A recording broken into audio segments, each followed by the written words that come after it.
Non,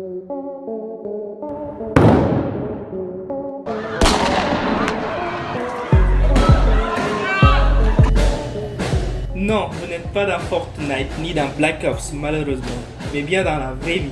Du sang, des tueries et des fusils. Le sujet du jour n'est pas fait pour les enfants.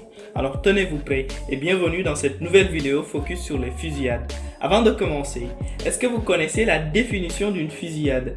Parce que oui, visuellement nous connaissons tous comment ça se passe, mais donnons une petite définition quand même, ça fait pas de mal. Une fusillade ou gunfire pour nos amis anglais est un échange de coups de feu ou une décharge simultanée de plusieurs armes à feu, aboutissant ou non à la mort de personnes. Voilà, une chose de faite. Intéressons-nous maintenant aux différentes raisons qui peuvent pousser des gens à en commettre. Elles sont vraiment multiples, allant de la haine raciale à celle religieuse ou encore du règlement de compte au déséquilibre mental. Comme vous le savez sûrement, il y a des gens sur cette terre qui se croient supérieurs aux autres et n'hésitent pas à diaboliser, minimiser, voire exclure tout ce qui ne leur ressemble pas. Mais du calme, je vous vois déjà écrire le nom d'Éric Zemmour dans les commentaires. Réservez plutôt votre chakra pour le déverser sur tous ceux qui tuent des personnes, soi-disant parce qu'ils n'aiment pas leur origine ou leur religion.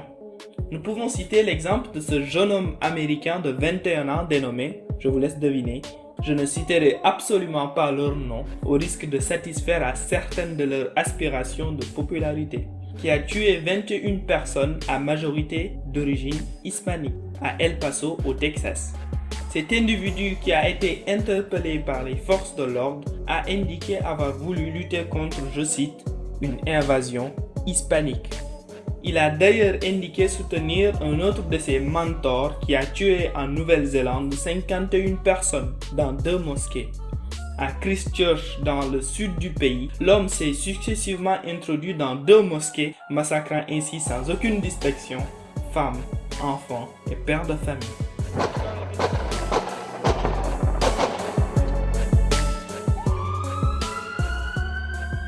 Il était d'ailleurs un grand fan des théories du grand remplacement.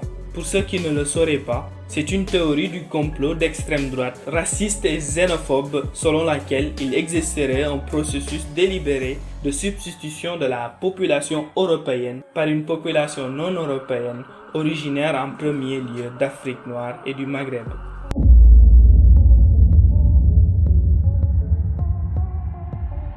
Passons maintenant aux fusillades effectuées pour des raisons religieuses. Ces dernières ont aussi des causes fanatiques et le désir d'éradiquer une manière de vivre ou de penser, voire même un modèle de société. Ils sont de ce fait qualifiés d'attentats ou d'actes terroristes. Nous pouvons citer l'exemple des attentats du 13 novembre 2015 où il y a eu 130 personnes tuées et 350 blessées, sans compter les blessures morales infligées à tous les Français et Françaises. En effet, des terroristes se sont attaqués simultanément à 3 endroits, le Stade de France où avait lieu un match de l'équipe de France, un bruit assourdissant,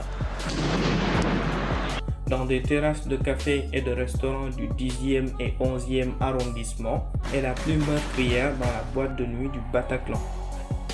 S'il vous plaît, qu'est-ce qui se passe? Hein?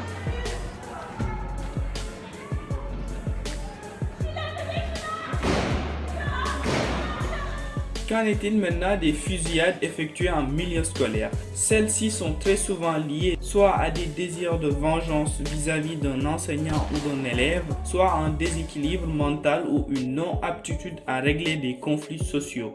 Nous pouvons citer parmi ces nombreuses fusillades en milieu scolaire, surtout aux États-Unis, la fusillade de Parkland. Le jeune homme qui était âgé de 19 ans à l'époque a ouvert le feu dans son lycée du Parkland et a fait 17 morts le 14 février 2018. Rappelons qu'aux États-Unis, en moyenne, il y a des centaines de fusillades chaque année, faisant des centaines de victimes.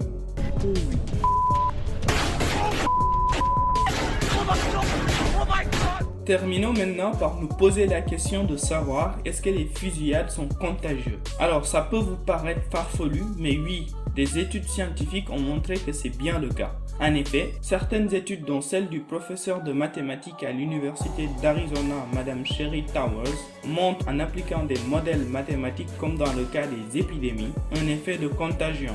Cet effet serait lié entre autres à la médiatisation excessive des auteurs de ces actes, ce qui peut faire naître de l'admiration au niveau de certaines personnes. D'ailleurs, la première ministre néo-zélandaise Jacinda Ardern a déclaré après l'attaque de Christchurch: « C'est un terroriste, c'est un criminel, c'est un extrémiste, mais quand je parlerai, il sera sans nom. » Je vous mets en description la superbe vidéo de Dirty Biology qui parle de cet effet de contagion.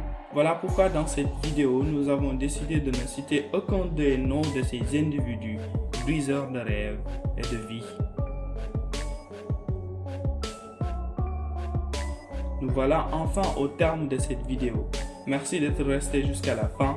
Dites-nous en commentaire vos avis sur cette nouvelle façon d'aborder ce format focus. Prenez soin de vous. Peace.